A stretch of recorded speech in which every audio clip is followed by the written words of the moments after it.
Children are weak creatures.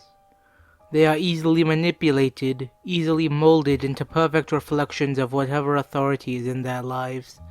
And so, exposing them to certain things will have a detrimental effect and ruin their development. That is why it is important to protect the children from the forest. Of course though, there are exceptions to this. Some children simply don't care about the world around them. They would much rather just live in the shadows, as ghosts, rather than people. But that fate is much worse than that of being consumed by the forest. In the Attack on Titan community, you would be hard-pressed to find a character as widely hated as Annie Leonhart. Ever since Season 1 hit the air in 2013 and took the world by storm, the mysterious female Titan captivated the audience so much that one could argue that she was the most intimidating and threatening villain in the entire series, with emphasis on the word was. Ever since the identity of the terrifying female Titan was revealed to indeed be the gloomy, introverted and cynical Annie, and of course since she made her triumphant return to the show after being a statue for 3 seasons, Annie has been a character subject to lots of debate and criticism, most of which coming from the side of the fandom which supports and defends Eren's actions. She is easily one of the most hated characters in the story, and my aim with this video is to put an end to all the toxic and frankly stupid discourse surrounding her character. Please note that this video will not be defending Annie's actions or her behavior towards other characters. I felt that I needed to make that clear since most of the hate Annie receives is because of how she treats others and presents herself. Annie is a very deep and complex character who can be hard to understand and is misjudged by many, and I hope this video helps some of you reconcile with how she is portrayed in the story. Now, without further ado, let's get into this. The first thing required to understand the mind of Annie is to understand her upbringing. Annie grew up in a less than ideal household, with an abusive father who pushed her to her absolute limits, day in and day out. However, something important to consider when judging how she turned out was her exposure to Marley's propaganda.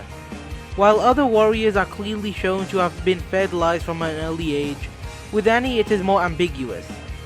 Annie's father is stated to have trained her because he wanted a better life for himself, but nowhere is it said that he fed Marley's lies or convinced her to be a warrior, unlike the likes of Reiner and the rest. It is clear Annie was forced to push herself to her limits, and that is why I think she turned out so different from the warriors. A key component of Annie's character is her disregard for life. This is shown in Reiner's backstory, where she is shown to have stepped on an insect for no real reason, and she just stares at it. Afterwards, I wouldn't call Annie a psychopath or evil because of this. I would call her damaged. She grew up with no love and no peace, and therefore developed the mindset that everything is meaningless, and developed a twisted interest in death and how common and normal it is in this cruel world, which fueled her very negative and nihilistic mindset. This is once again shown when she beats up Reiner. She curses both Marley and Eldia, calling them both liars and selfish.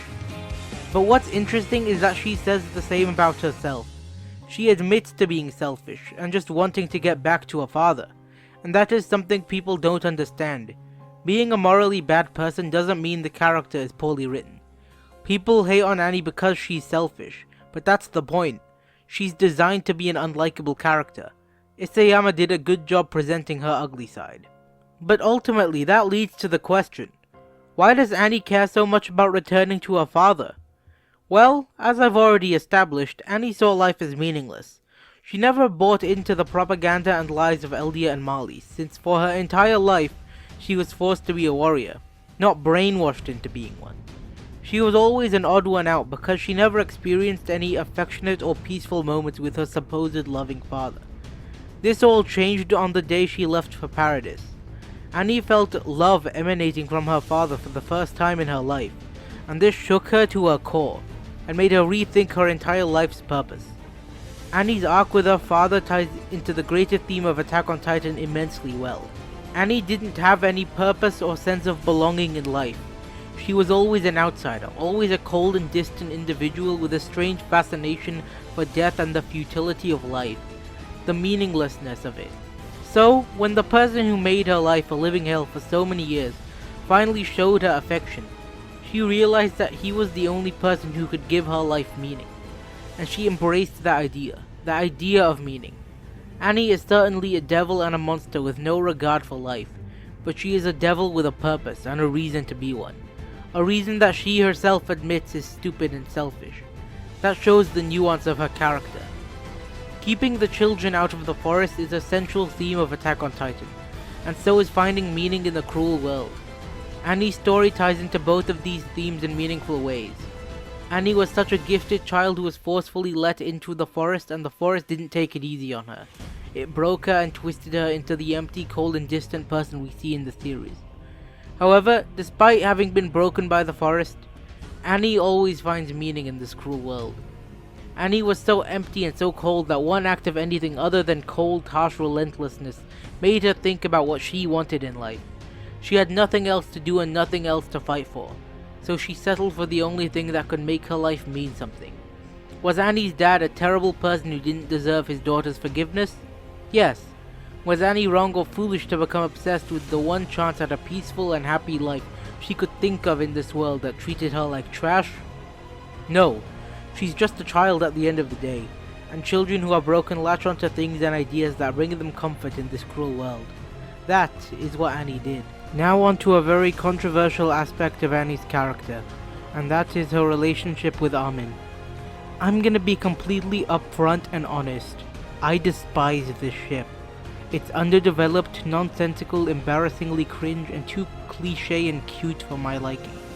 The anime amplifies this with all the blushing. I hate it so much. This isn't some trash romance anime, I'm sorry.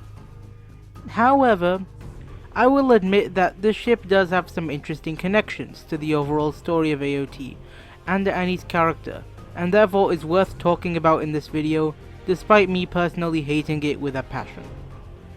The seeds of this relationship have been planted since season 1, with many small and subtle moments portraying Armin as being at least a little bit attracted or at least curious about Annie. One of the main instances of this is Armin telling Annie that she is a nice person during the ODM gear inspection after the murder of Sonny and Bean. Of course, season 4 is where the bulk of this romance takes place. I've seen many people question why Armin would develop such an affection for Annie, and this is valid as I feel Isayama didn't develop them enough, but the ship at its core still makes sense and highlights a key theme of the story. That theme is understanding and forgiveness. An important part to consider when understanding the relationship between Annie and Armin is how they used to act towards each other before Armin learned Annie's identity. Annie shows visible shock when told by Armin that she is a nice person, since he is the first person to ever say that to her from what we've seen. From this we can infer Annie developed an affection for Armin since he was one of the few people who liked her and acted kindly towards her, something she wasn't used to due to her upbringing. This drew her to him and influenced her decision to let him go when she was trying to retrieve Eren during the female Titan arc. A key moment of Annie showing affection to Armin is telling him that she's glad that she could be a good person to him before he learned her identity. This implies that she was happy to be liked and shown affection by Armin. Many people often forget about these moments, but they show that this ship was planned to be the endgame from the very start. Now, onto their development in season 4 and specifically why Armin develops a crush on her. I think Annie and Armin are drawn to each other mainly because they were the ones who comforted each other in their lowest moments. We see in season 4 that Armin always came to Annie when he needed to vent or let his feelings out. It is clear she acted as the person he could go to whenever he needed to talk to someone about his issues. It didn't matter to him that she was listening or not. On the flip side, Armin and Hitch were the only people keeping Annie sane during her years in solitary confinement. Any other person would go insane in her situation, but not her. And this is all because Armin and Hitch came to visit her, tell her stories, and tell her what they've been through despite not knowing that she was even conscious in her crystal. Now we finally arrive to my final point about Annie, which is her character arc in season 4 and how it wraps up. Annie's character arc finally concludes in season 4 when she is freed from her crystallized prison. One of the main reasons a lot of fans dislike Annie is the line she says to Hitch, where she says that if it meant returning to her father, she would repeat all the sins she committed before all over again. I think many people misunderstand Annie's intentions in saying this line. They think she is saying that she doesn't feel remorse for her actions, when in fact right before this line, Annie says that she knows that she has committed irredeemable sins. Therefore her intentions in saying this are that she feels remorse, but won't give up on her goal, because that goal is truly the only thing that keeps her going and gives her life meaning.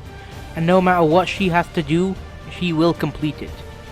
I take this line as her solemnly accepting the reality of the situation, and understanding that this conflict is nuanced, and in order for anyone to come out on top, people need to die. Her realistic mindset is further highlighted when she confronts Mikasa about the prospect of killing Eren, something that she constantly brings up because Annie is a realist and doesn't see any way of winning without sacrifices. Her views are rejected at first, but over time the rest of the Alliance learn what needs to be done to survive, and become monsters just as she is, if they weren't already. The Alliance not punishing Annie is a stupid complaint people have about her, because everyone there is either already a killer or has become a killer, and that makes the others empathize with her more when the very reason she fought in the first place, her father, is thought to be dead, at which point she gives up and breaks down. Now all Annie really has is Armin. He was one of the only people who came to see her when she was suffering inside that wretched crystal, and so Annie finally decides that she just wants a happy life. Armin understands her pain, the pain of being called a traitor, the pain she felt when she killed Mako, and the pain that she feels now that all her efforts have been proven to have been for nothing. This shared feeling between them brings them closer together, and makes Annie want to be with him and find peace. Despite Armin wanting to fight Eren instead, Annie just wants to stop fighting because she feels like she can't do anything to help. She's already given up. Until Falco gives her the chance to make a difference. Annie finally has a way to fight back against the cruel world when Falco's power is revealed, and she returns to help the Alliance stop Eren. However, what truly makes this act by her so admirable is that at this point, she doesn't even know if her father is alive or not. She puts her life at risk because she wants to finally rebel against this world that has treated her life like trash, and stop more innocent lives from being taken. She also comes back because she wants to help protect the love of her life, Armin. It is her first priority when she arrives, and to be honest, that's really cute despite me not caring about this ship whatsoever. Overall, Annie's story is one about finding meaning in this cruel world.